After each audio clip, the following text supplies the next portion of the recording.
Welcome. My name is Jim Rogato. I'm chairman of the Laconia Putnam Fund, and I'm really excited to be able to be doing Chapter 10 of Tom Sawyer. I had the distinct pleasure of playing Pap Finn in the story of Huckleberry Finn for the Winnipesaukee Playhouse called Big River. And so I'm very familiar with this, and it's a lot of fun. It's a great story, and it's even better to be able to be a part of it. Thank you for inviting me. I'll be doing chapter 10, and it looks like the boys are escaping at this point. So let's get right into it. I'm sure I'll probably stumble over a few things, words and sentences, whatnot, so please bear with me. The two boys flew on and on toward the village, speechless with horror. They glanced backward over their shoulders from time to time, apprehensively, as if they feared they might be followed. Every stump that stared it up in their path seemed a man and an enemy, and made them catch their breath. And as they sped by some outlying cottages that lay near the village, the barking of the aroused watchdogs seemed to give wings to their feet. If we can only get to the old tannery before we break down, whispered Tom in short catches between breaths. I can't stay in it much longer. Huckleberry's hard pantings were his only reply, and the boys fixed their eyes on the goal of their hopes and bent to their work to win it. They gained steadily on it, and at last, breast to breast, they burst through the open door and fell gratefully and exhausted in the sheltering shadows beyond. By and by, their pulses slowed down, and Tom whispered, Huckleberry, what do you reckon will come of this? If Dr. Robinson dies, I reckon hanging will come of it. Do you, though? Why, I know it, Tom. Tom thought a while. Then he said, Who'll tell? We? What are you talking about? Suppose something happened and Injun Joe didn't hang. Why, he'd kill us sometime or other, just as dead sure as we're lying here. That's just what I was thinking to myself, Huck. If anybody tells, let Muff Potter do it. If he's fool enough, he's generally drunk enough. Tom said nothing, went on thinking. Presently he whispered, Huck, Muff Potter don't know it. How can he tell? What's the reason he don't know it? Because he just got that whack when Injun Joe done it. Do you reckon he could see anything? Do you reckon he knowed anything? By hokey, that's so, Tom. And besides, look a here. Maybe that whack done for him. No, 'tain't likely, Tom. He had liquor in him, I could see that, and besides, he always has. Well, when Pap's full, you might take and belt him over the head with a church, and you couldn't faze him. He says so his own self. So it's the same with Muff Potter, of course. But if the man was dead sober, I reckon maybe that whack might fetch him. I don't know. After another reflective silence, Tom said, Hucky, you sure you can keep mum? Tom, we got to keep mum. You know that. That Injun devil wouldn't make any more of drowning us than a couple of cats if we was to sneak about and this and they didn't hang him. Now look here, Tom. Let's take and swear to one another. That's what we got to do. Swear to keep mum. I'm agreed. It's the best thing. Would you just hold hands and swear that we... Oh, no, that wouldn't do for this.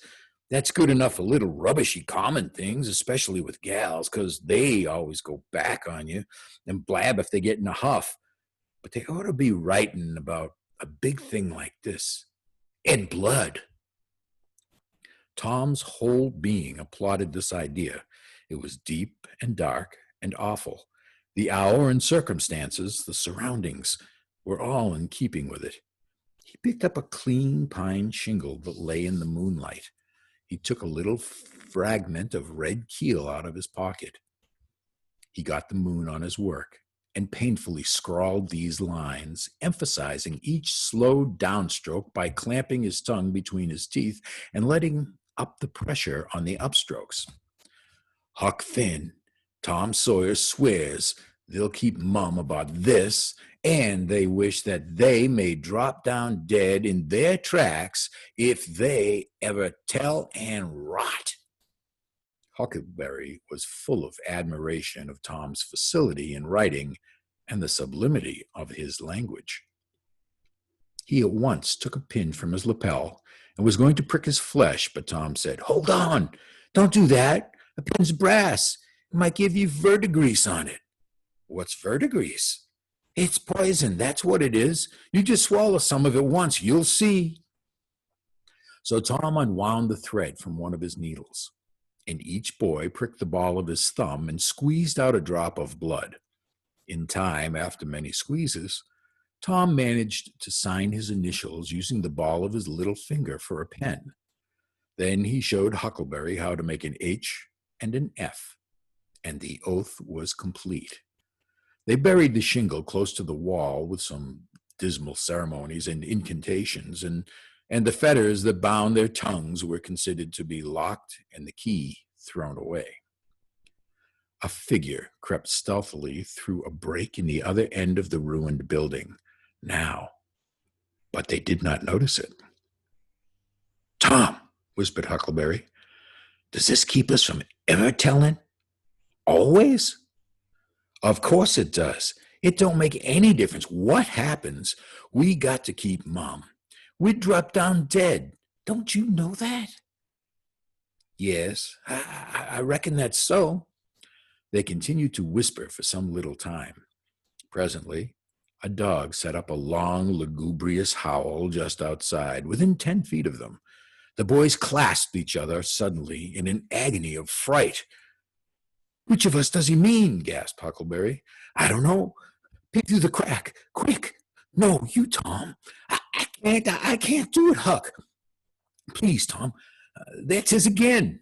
"Oh, Lordy, I'm thankful," whispered Tom. "I know his voice. It's Bull Harbison." "Oh, that's good. I tell you, Tom, I was most scared to death. I'd bet anything it was a stray dog." The dog howled again.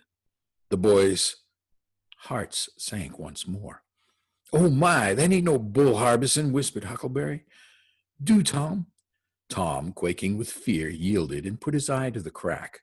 His whisper was hardly audible when he said, "Oh, Huck, it's a stray dog." "Quick, Tom, quick. What does he mean?" "Huck, he must mean us both. We're right together." "Oh, Tom, I reckon we're goners. I reckon there ain't no mistake about where I'll go to. I've been so wicked. Dad fetch it. This comes of playing hooky and doing everything a feller's told not to do. I might be good like Sid if I had tried, but no, I wouldn't, of course. But if ever I get off this time, I lay I'll just waller in Sunday schools." And Tom began to snuffle a little. "You bad?" said Huckleberry, began to snuffle too. "Confounded Tom Sawyer, you're just old pie alongside of what I am. Oh, Lordy, Lordy, Lordy, I wished I'd only had half your chance." Tom choked off and whispered, "Look, Hucky, look. He's got his back to us." Hucky looked with joy in his heart. "Well, he has, by jingoes. Did he before?" "Yes, he did. But I, like a fool, never thought. Oh, this is bully, you know. Now, who can he mean?" The howling stopped. Tom pricked up his ears. "Shh! What's that?" he whispered. "Sounds like hogs grunting." "No, it's somebody snoring, Tom." "That is it. Whereabouts is it, Huck?" "I believe it's down at the other end. Sounds so anyway. Pap used to sleep there sometimes, along with the hogs. But laws bless you, he just lifts things when he snores. Besides, I reckon he ain't ever coming back to this town any more." The spirit of adventure rose in the boys' souls once more. "Hucky, do you dares to go if I lead?" "I don't like too much, Tom. Suppose it's Injun Joe." Tom quailed, but presently the temptation rose up strong again, and the boys agreed to try, with the understanding that they would take to their heels if the snoring stopped. So they went tiptoeing stealthily down to one and the one behind the other. When they had got to within 5 steps of the snorer, Tom stepped on a stick, and it broke with a sharp snap. The man moaned, writhed a little, and his face came into the moonlight. It was Muff Potter. The boys' hearts had stood still, and their hopes too, when the man moved, but their fears passed away now. They tiptoed out through the broken weatherboarding and stopped at a little distance to exchange the parting word. That long, lugubrious howl rose on the night air again. They turned and saw the strange dog standing within a few feet of where Potter was lying, and facing Potter with his nose pointing heavenward. "Oh, Jiminy, it's him!" exclaimed both boys in a breath. "Say, Tom, they say a stray dog come howling around Johnny Miller's house about midnight as much as 2 weeks ago, and a whippoorwill came in and lit on the banisters and sung the very same evening, and there ain't anybody dead there yet." "Well, I know that, and suppose there ain't. Didn't Gracie Miller fall on the kitchen fire and burn herself terrible the very next Saturday?" "Well, yes, but she ain't dead, and what's more, she's getting better, too." "All right, you wait and see. She's a goner, just as dead sure as Muff Potter's a goner. That's what the niggers say, and they know all about these kinds of things, Huck." Then they separated, cogitating. When Tom crept in at his bedroom window, the night was almost spent. He undressed with excessive caution and fell asleep, congratulating himself that nobody knew of his escapade. He was not aware that the gently snoring Sid was awake, and had been so for an hour. When Tom awoke, Sid was dressed and gone. There was a late look in the light, a late sense in the atmosphere. He was startled. Why had he not been called, persecuted till he was up as usual? The thought filled him with bodings. Within 5 minutes he was dressed and downstairs, feeling sore and drowsy. The family were still at the table, but they had finished breakfast. There was no voice of rebuke, but there were averted eyes. There was a silence and an air of solemnity that stuck a chill to the culprit's heart. He sat down and tried to seem gay, but it was an uphill work. It roused no smile, no response, and he lapsed into silence and let his heart sink down to the depths. After breakfast, his aunt took him aside, and Tom almost brightened in the hope that he was going to be flogged, but it was not so. His aunt wept over him and asked him how he could go and break her old heart so, and finally told him to go on and ruin himself and bring her gray hairs with sorrow to the grave, for it was no use for her to try any more. This was worse than 1,000 whippings, and Tom's heart was sorer now than his body. He cried. He pleaded for forgiveness, promised to reform over and over again, and then received his dismissal. Feeling he had won but an imperfect forgiveness and established but a feeble confidence.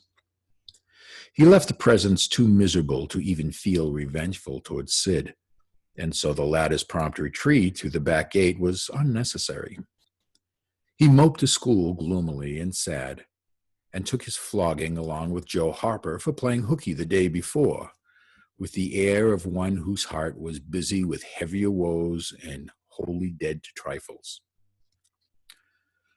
Then he betook himself to his seat, rested his elbows on his desk and jaws in his hands, and he stared at the wall with the stony stare of suffering that has reached the limit and can no further go.